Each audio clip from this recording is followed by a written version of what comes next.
Hai semua, judul kita kali ini adalah apa arti huruf MBTI? Oke, kita akan membahas satu persatu arti dari masing-masing huruf di MBTI, bisa dibilang lettering ya.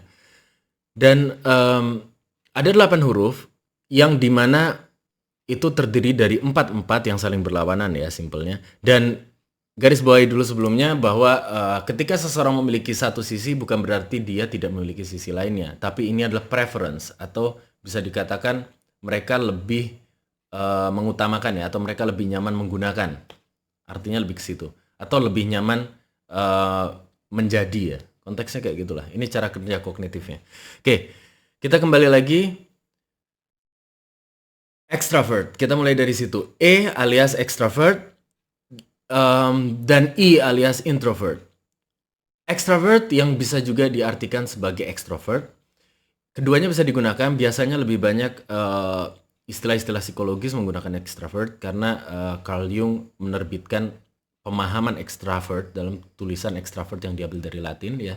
Dan entah bagaimana kelanjutannya, tiba-tiba di Amerika mereka mengubahnya menjadi extrovert, dan ketika dijadikan extrovert ini mungkin bisa jadi itu karena senada dengan introvert ya. Jadi extrovert introvert rasanya lebih nyaman karena keduanya memiliki true-nya ya. Tapi di sini extra artinya luar maksudnya dan intro lebih ke dalam. Sebetulnya konteksnya lebih ke situ. Tapi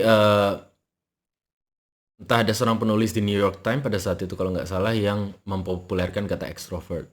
By the way, karena sudah diterima kata extrovert sebagai extrovert, jadi ini tidak perlu didebatkan lagi ya. Oke, kembali ke poin extrovert. Jadi extrovert di sini yang kita bahas adalah bagaimana preference mereka di dalam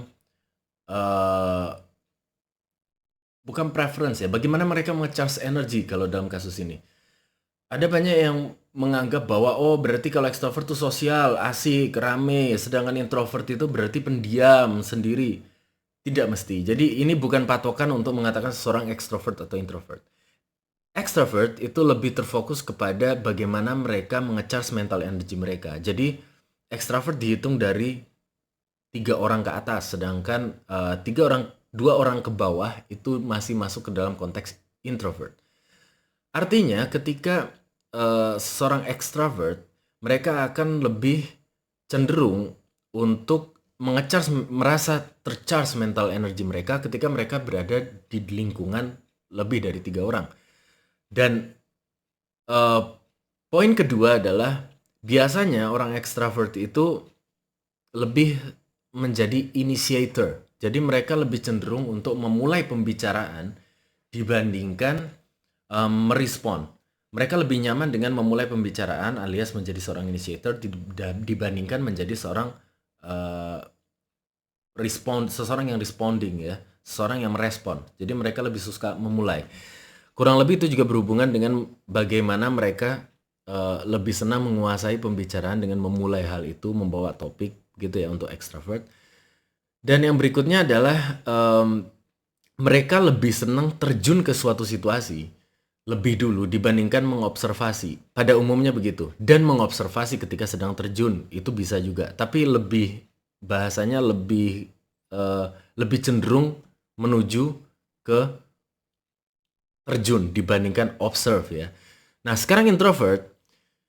Untuk introvert mereka lebih merasa tercharge mental energinya ketika mereka sendiri, alias mereka sedang mencari ilmu, belajar, melakukan hal-hal yang bersifat sendiri, tenang dan nyaman gitu ya. Terus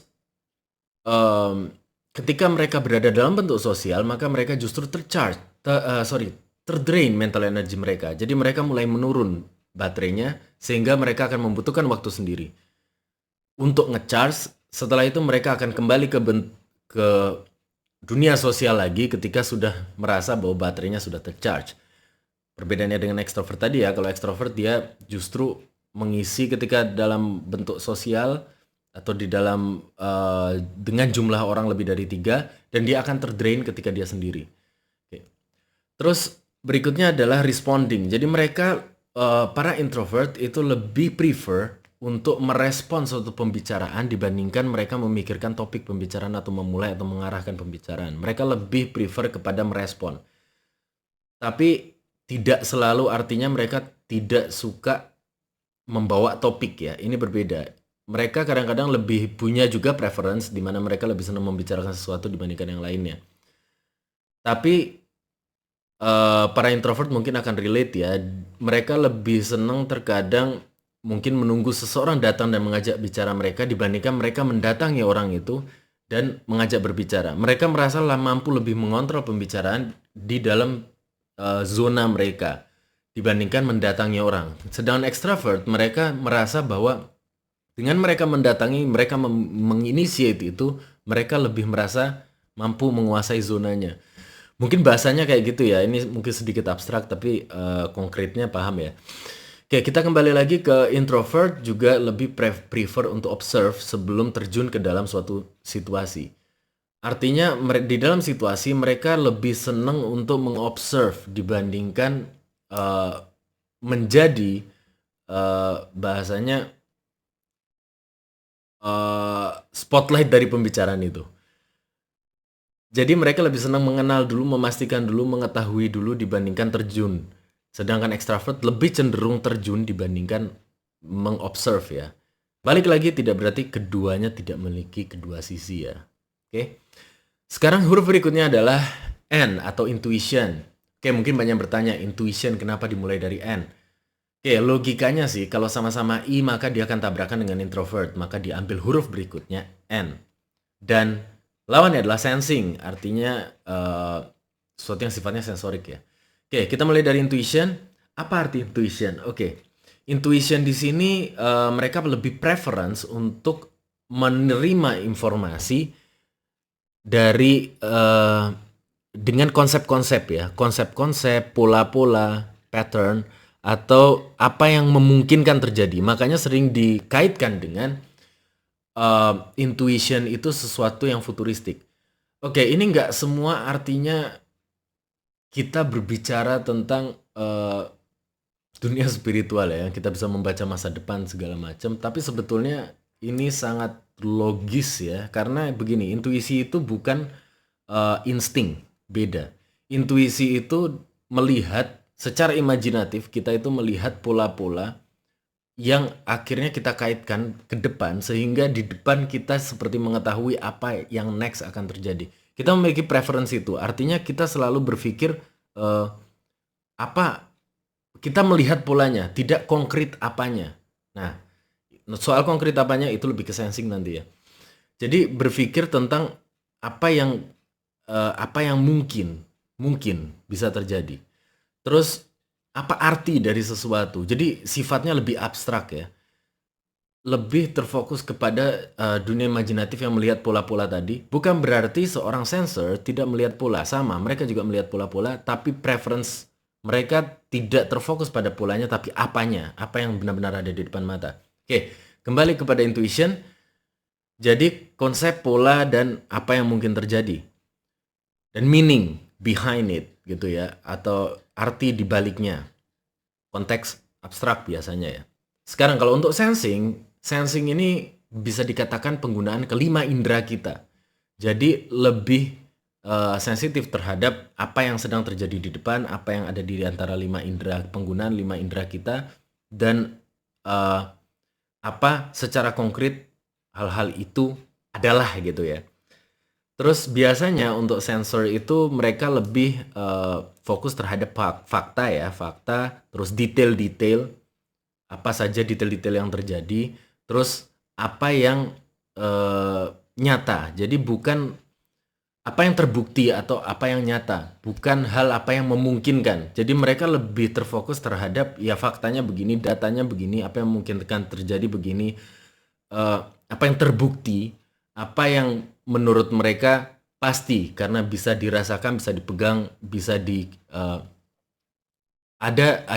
dapat diverifikasi oleh kelima indera kita. Oke. Terus ada beberapa kecenderungan ya, orang intuitif itu biasanya lebih senang memberi semacam ringkasan di awal untuk menjelaskan sesuatu mereka membeli overview dulu, kayak ringkasan, rangkuman, setelah itu baru dia menjelaskan detailnya sedikit, dan sisanya seperti kita harus menaruh puzzle-puzzle dari apa yang dia maksud atau apa yang dia sampaikan. Sedangkan orang sensors atau sensorik, biasanya mereka lebih senang fokus terhadap detail-detailnya. Apa saja yang terjadi, apa hal-halnya, apa kejadiannya. Jadi dia fokusnya terhadap detail. Detail, apakah dia akan memberikan overview? Mungkin bisa mereka beri overview, bisa tidak, karena mereka hanya fokus terhadap apa yang nyata saja.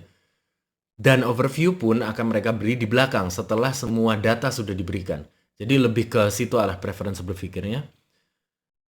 Poin lain dari intuitif, orang-orang intuitif, biasanya mereka lebih preference menggunakan analogi misalnya.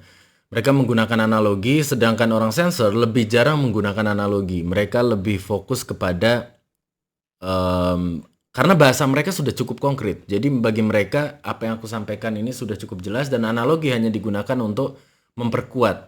Sedangkan intuitif, orang-orang intuitif mereka menggunakan analogi untuk menjelaskan bahasa atau penyampaian apa yang sebenarnya mereka maksud. Diaplikasikan di dalam dunia nyata. Jadi mungkin intuitif itu lebih membutuhkan memang analogi. Sedangkan sensing biasanya mereka menggunakan analogi tapi rasanya seperti kamu tidak perlu menyampaikan analogi, itu pun kita udah nyampe dengan maksudmu. Saking clearnya begitu ya. Oke. Terus orang intuitif biasanya lebih senang mengkategorikan. Mereka lebih senang mengategorikan setiap apa yang mereka terima dikategorikan dalam beberapa jenis kategori. Sedangkan orang yang sensorik biasanya mereka lebih senang melihat setiap halnya secara individual. Jadi mereka jarang mengkategorikan setiap hal-halnya ya, atau apa yang mereka perceive. Oke, kita lanjut ke berikutnya adalah feeling dan thinking. Oke, di sini juga ada banyak kesalahpahaman karena tidak selalu feeling adalah soal perasaan dan thinking adalah soal berpikir. Ya, walaupun keduanya ada di dalam otak kita.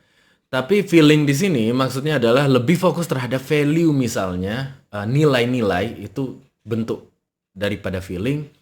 Terus dia juga berbicara tentang good or bad, apa baik dan buruknya sesuatu. Dan mereka juga membicarakan tentang suka atau tidak sukanya, like or dislike. Jadi mereka membahas tentang mereka mengambil keputusan berdasarkan nilai-nilai baik buruknya, terus suka dan tidaknya. Jadi mereka lebih preference mereka lebih ke arah sana. Sedangkan seorang yang thinking, mereka lebih preference mereka untuk mengambil keputusan lebih berdasarkan logika, truth atau kenyataan, terus apakah itu masuk akal. Jadi mereka lebih terfokus terhadap masuk akal atau tidak, bukan soal baik dan buruk gitu ya, bukan soal nilai-nilainya, tapi mereka lebih berpikir terhadap does it make sense, apakah itu masuk akal. Oke, dan kita lanjut, yang terakhir adalah perceiving dan judging. Kalau untuk perceiving di sini ada beberapa aspek ya. Pertama, pengambilan keputusan biasanya kalau perceiving itu lebih inward focus. Jadi fokusnya lebih ke dalam. Terus apa yang mereka observe biasanya lebih banyak yang mereka observe itu lebih baik. Dan biasanya tidak suka mengorganize apa yang mereka terima, tidak suka menata apa yang informasi-informasi yang mereka terima. Sedangkan judging mereka lebih ke outward focus, mereka fokusnya lebih keluar, mendapat kayak input-input apa yang terjadi di luar, kurang lebih perceiving mereka lebih ke sana. Terus apa yang mereka observe itu mereka memilih untuk mengobserve atau apa ya bahasa observe itu memperhatikan ya, memperhatikan lebih sedikit yang mereka terima lebih baik karena mereka memilih untuk mengorganisir setiap halnya, menata setiap halnya. Makanya akhirnya stereotypes yang muncul adalah orang yang perceiver atau perceiving itu dia disorganized atau spontaneous, dia tidak teratur. Orangnya biasanya tidak teratur dan spontan. Tapi itu adalah efek dari bagaimana mereka mengambil keputusan dan bagaimana mereka mengobserve. Sedangkan tipe judging biasanya mereka stereotipnya adalah lebih terorganisir dan lebih merencanakan ke depan. Dan itu semua datang dari cara tadi bagaimana mereka mengambil keputusan dan bagaimana mereka mengobserve ya. Bagaimana mereka memperhatikan. Jadi mungkin sampai sini aja penjelasan tentang apa itu huruf-huruf atau lettering yang ada di MBTI. Nantinya akan lebih make sense ketika kita sudah mulai masuk ke dunia cognitive function ya. Mudah-mudahan di video selanjutnya kita akan membahas itu. Dan untuk bisa terus lanjut, jangan lupa subscribe ya. Agar bisa terus mengikuti video-video terbaru dan penjelasan yang mungkin lebih deep atau lebih dalam daripada penjelasan yang kita miliki hari ini. Baiklah, sampai jumpa di video-video selanjutnya. Jangan lupa memahami jiwa, mengubah hidup.